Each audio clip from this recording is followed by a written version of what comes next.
Bienvenue, aujourd'hui nous allons parler de la gestion des utilisateurs. N'oubliez pas que seuls les administrateurs peuvent y accéder. Tout d'abord, nous allons nous connecter au système, puis, soit par le menu de gauche, soit sur la page principale elle-même, nous allons choisir l'option « Gestion des utilisateurs ». La page que nous voyons maintenant s'ouvre. Nous commencerons par montrer la fonction de recherche, où nous pouvons taper les initiales que nous voulons rechercher, en majuscules ou en minuscules, et les résultats de la recherche s'ouvriront automatiquement.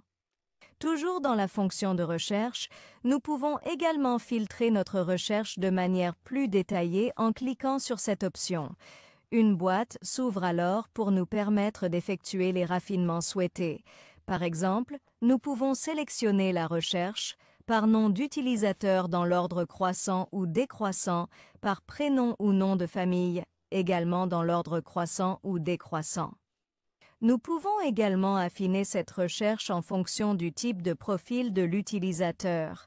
Comme nous pouvons le voir, nous pouvons rechercher les étudiants, les administrateurs, les enseignants ou les parents. Si nous cliquons sur le bouton « Effacer », tous les affinements que nous venons d'effectuer seront supprimés. Mais si nous cliquons sur le bouton « Fermer » ou même sur le X dans le coin supérieur droit, la boîte d'affinement de la recherche sera fermée et le résultat souhaité s'affichera à l'écran. Pour chaque profil d'utilisateur, nous pouvons modifier les informations.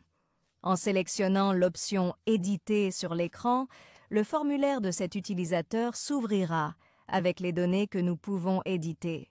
Nous pouvons également choisir une image pour ce profil en indiquant l'emplacement sur notre appareil, comme dans cet exemple, où se trouve le fichier image à télécharger.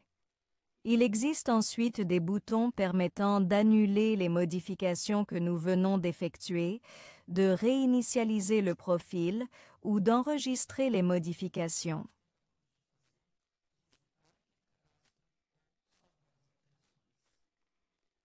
De même, pour chaque enregistrement d'utilisateur, nous pouvons supprimer le profil en cliquant sur le bouton affiché à l'écran. Si nous sélectionnons cette option, une boîte d'informations s'ouvrira afin que nous puissions être sûrs de la procédure que nous sommes sur le point d'effectuer. La gestion des utilisateurs nous permet également d'ajouter d'autres utilisateurs à notre C3 MicroCloud. Il suffit de cliquer sur le bouton « Ajouter » comme indiqué. En sélectionnant cette option, un formulaire s'ouvrira, comme nous pouvons le voir à l'écran, afin que nous puissions remplir les détails du profil que nous allons enregistrer, tels que prénom, nom, nom d'utilisateur, mot de passe, confirmation du mot de passe, le type de profil que nous enregistrons, le sexe, l'email, le téléphone, l'ID utilisateur, la date de naissance et l'option de choisir une image, comme nous l'avons fait dans l'exemple précédent. Cliquez ensuite sur le bouton « Enregistrer » comme indiqué à l'écran et le tour est joué. Notre nouvel utilisateur vient d'être créé et ajouté à notre C3 MicroCloud. L'option Gestion des utilisateurs nous permet également d'importer ou d'exporter des données. Comme le montre l'écran, en cliquant sur le bouton Importer et exporter, une boîte s'ouvrira. Dans cette boîte, nous aurons les options suivantes: télécharger un modèle, importer des données ou exporter. Commençons par l'exemple du modèle. Votre C3 MicroCloud dispose d'un modèle, qui est une feuille de calcul Excel au format CSV. Nous allons cliquer sur le bouton de téléchargement, comme indiqué à l'écran. Ce fichier sera téléchargé sur votre appareil. Nous allons ouvrir ce fichier. Il contient des exemples d'informations sur la manière d'ajouter, d'enregistrer et d'insérer ces informations dans la feuille de calcul.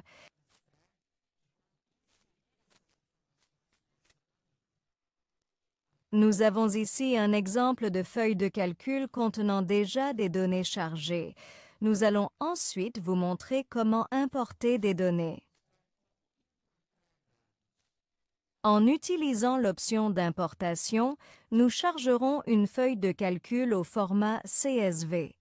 En cliquant sur le bouton, comme indiqué à l'écran, nous indiquerons où se trouve cette feuille de calcul sur notre appareil en rappelant qu'elle doit être au format CSV.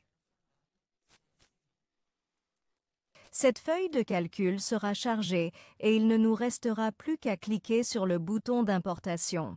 Nous avons maintenant l'information que cette feuille de calcul est en train d'être importée et chargée dans votre C3 MicroCloud, et c'est tout. Toutes les données contenues dans cette feuille de calcul ont été chargées sur votre appareil. Comme nous l'avons déjà mentionné, nous avons également la possibilité d'exporter les données. Pour tous les utilisateurs enregistrés dans votre C3 MicroCloud, il est possible de générer une feuille de calcul Excel au format CSV contenant toutes les données. Il suffit de cliquer sur le bouton « Exporter » et cette feuille de calcul sera automatiquement générée. Et voici la feuille de calcul qui a été automatiquement générée par votre C3 MicroCloud. Critical Links vous remercie de votre attention.